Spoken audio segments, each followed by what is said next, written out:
La verdadera educación consiste en obtener lo mejor de uno mismo.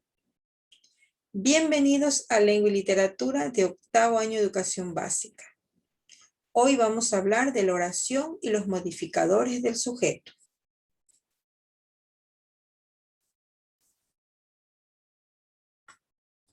Para iniciar, debemos saber qué es una oración. La oración es un conjunto de palabras que tiene sentido completo. Para que una oración tenga sentido, debe estar ordenada. En la oración se realiza siempre una acción, es decir, que lleva un verbo. Las dos partes principales de la oración son el sujeto y el predicado. ¿Qué es el sujeto?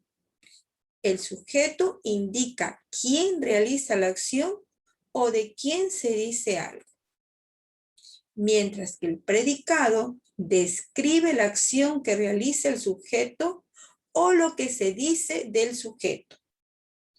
En el predicado siempre hay un verbo. Este verbo pasa a ser la palabra más importante del predicado y viene a ser el núcleo del predicado. Aquí tenemos un ejemplo. El arco iris tiene 7 colores. ¿De quién se habla en esta oración? Del arco iris.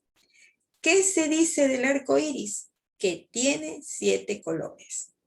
El arco iris será mi sujeto, mientras que tiene 7 colores, será mi predicado. Dentro del sujeto está el núcleo del sujeto, que en este caso es arco iris. Y en el predicado encontramos el verbo que pasa a ser el núcleo del predicado, que sería tiene. Acción tiene, del verbo tener.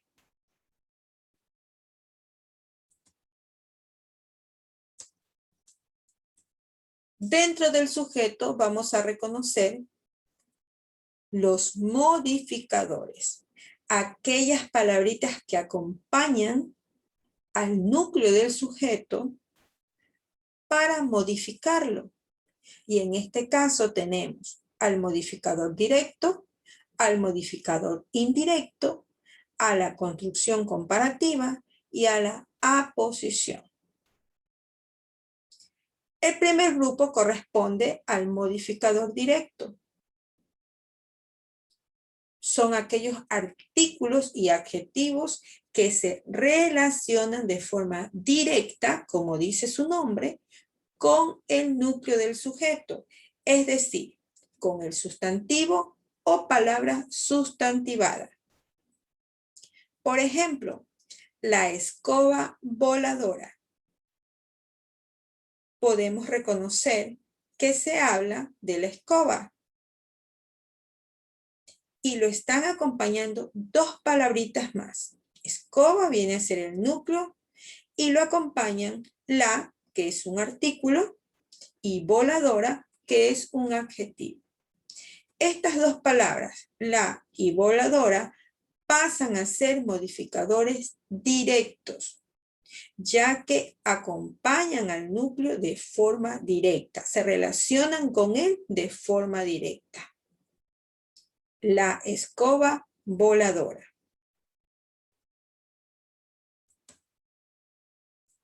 Si hablamos del modificador indirecto, este también acompaña al núcleo, pero de manera indirecta.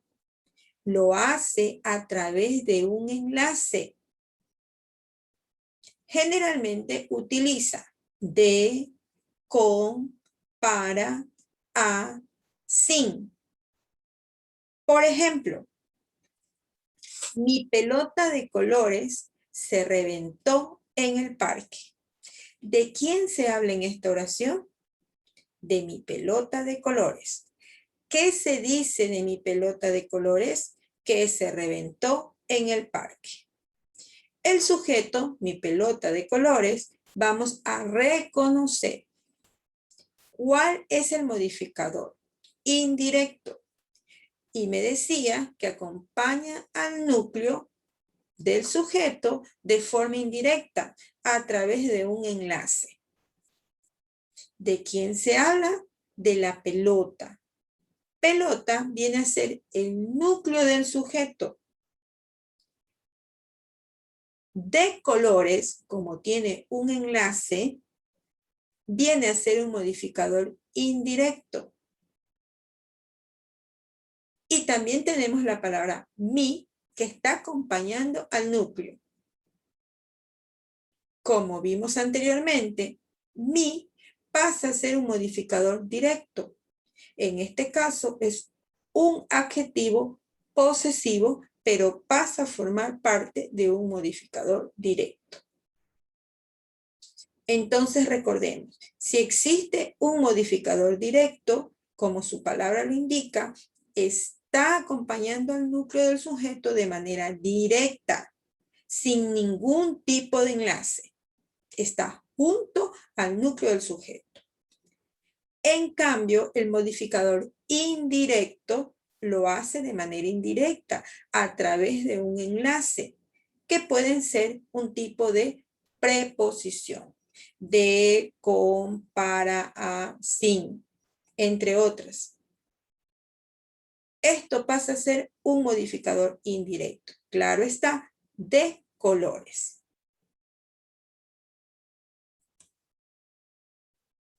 En esta siguiente parte me muestra lo que es una aposición y lo que es una construcción comparativa, que también pasan a ser modificadores del sujeto. La aposición es una construcción sustantiva que modifica al núcleo del sustantivo. Puede funcionar en lugar de núcleo sin que se altere el sentido oracional. Generalmente se escribe entre comas, ya que existen dos tipos de aposición. Una aposición explicativa y una aposición especificativa. Cuando hay una aposición explicativa, esta va entre comas. Por ejemplo, María, la maestra de sintaxis, enseña muy bien. Podemos reconocer la frase que hace de aposición que está entre comas. Esta frase yo la puedo cambiar, puedo alterar el lugar. Y puede quedar la oración. La maestra de sintaxis, coma, María, coma, enseña muy bien. Cambió de lugar. Puede funcionar como el núcleo y no va a alterar el sentido de la oración. A esto llamamos aposición. La construcción comparativa, la palabra me indica comparativa, que hace comparar, comparar al núcleo del sujeto. La construcción comparativa es una construcción compuesta por un nexo comparativo y un término al cual lo va a comparar. Estos términos pueden ser como, cual, parecido, semejante, entre otros. Por ejemplo, mis libros, como guardianes de las historias, duermen bajo mi almohada. Claramente, en esta oración existe un enlace comparativo, un nexo comparativo. Como, la palabra como se transforma en un término de comparación entre los libros y los guardianes de la historia. Me está comparando esos dos elementos. Claramente la oración me dice, mis libros como guardianes de las historias duermen bajo mi almohada. Existe una construcción comparativa de mis libros. Me está diciendo que son como guardianes de las historias.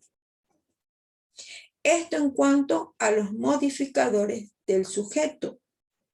El modificador directo, que lo hace de manera directa, está junto al núcleo del sujeto.